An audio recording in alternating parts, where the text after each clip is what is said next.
আচ্ছা, অনেকেই বলেন যে বেকিং কোর্স না করে কেন কাজে আসছি, কাজের কোনো এক্সপিরিয়েন্স নাই, তবুও কেন কাজ করতেছি। তারপর হচ্ছে যে এইরকম করে আসলে মানুষজনকে ঠকানো হচ্ছে, আমি নাকি মানুষজনকে ঠকাচ্ছি।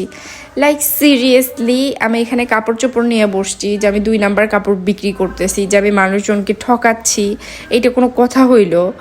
মানে এইটা আমার হাতের কাজ, এটা আমার ব্যক্তিগত একদম হাতের কাজ। এটা আমার হাতের ওপর টেস্ট নির্ভর করে, হাতের ওপর লুক নির্ভর করে।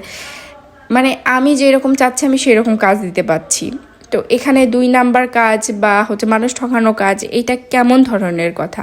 আমাকে এই জিনিসটা ক্লিয়ার করে বলেন, কেমনে আমি মানুষজনকে ঠকাচ্ছি? আমার থেকে যদি মানুষজন পছন্দ না করতো আমার কাজ, আমার থেকে যদি না নিত, তাহলে তো আমি সেল করতে পারতাম না, না?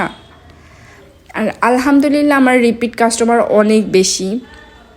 অনেক বেশি বলতে অনেক বেশি।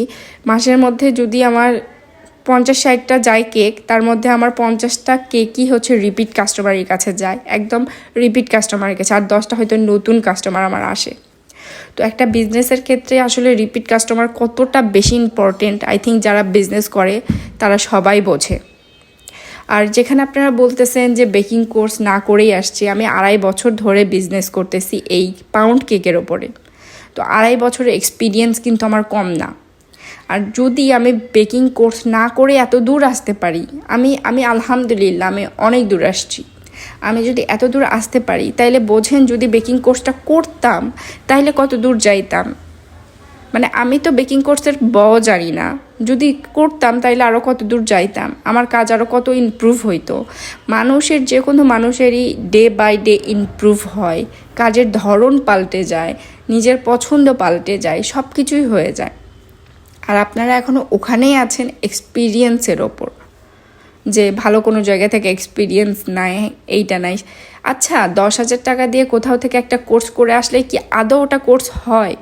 কোর্স তো আমিও করাইতে পারি ভাই, আমি এইটা করাবো না। কারণ আমি নিজেই শিখিনি প্রফেশনালভাবে, তাহলে আমি কি শেখাবো?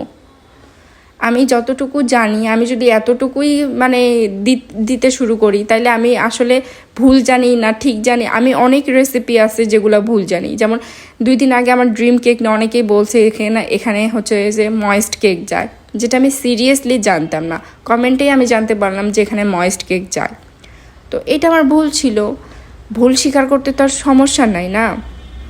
তো আমি যেহেতু এখনও ভুল করি, আমি বেকিং কোর্স কিভাবে করাবো? এই রকম বেকিং কোর্স করার থেকে ভালো আমি যে এরকম আছি, আমি খুব ভালো আছি। আমার 10,000-20,000 টাকা দিয়ে বেকিং কোর্স করার কোনো দরকার নাই।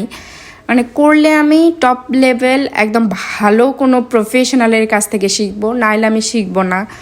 ওই ওই শেখার থেকে আমি নিজে অনেক ভালো পারি আলহামদুলিল্লাহ, আমি যতটুকু পারি আলহামদুলিল্লাহ। আর আই গেস এই ধরনের কথা তারাই বলে যারা আসলে অনেক অনেক টাকা দিয়ে বেকিং কোর্স করে এসেও নিজের লাইফে তেমন একটা কিছু করতে পারে নাই। আসলে এটাই তাদের ব্যর্থতা, যে তারা কিছু করতে পারে নাই, কিন্তু অন্যকে কিভাবে ডিমোটিভেশন করা যায়, তাদেরকে কিভাবে টেনে ইচড়ে মানে কথা দিয়ে হোক, যে কোনো কিছু দিয়ে হোক হার্ট করা যায়, এইটা সবসময় মাথার মধ্যে মনে হয় ঘুরঘুর ঘুরঘুর করে। আমি জানি না মানুষ এমন কেন হয়, কেন? I hate this people. So I am sorry, আজকে এই কেকটা নিয়ে আমি কিছু বলতেই পারলাম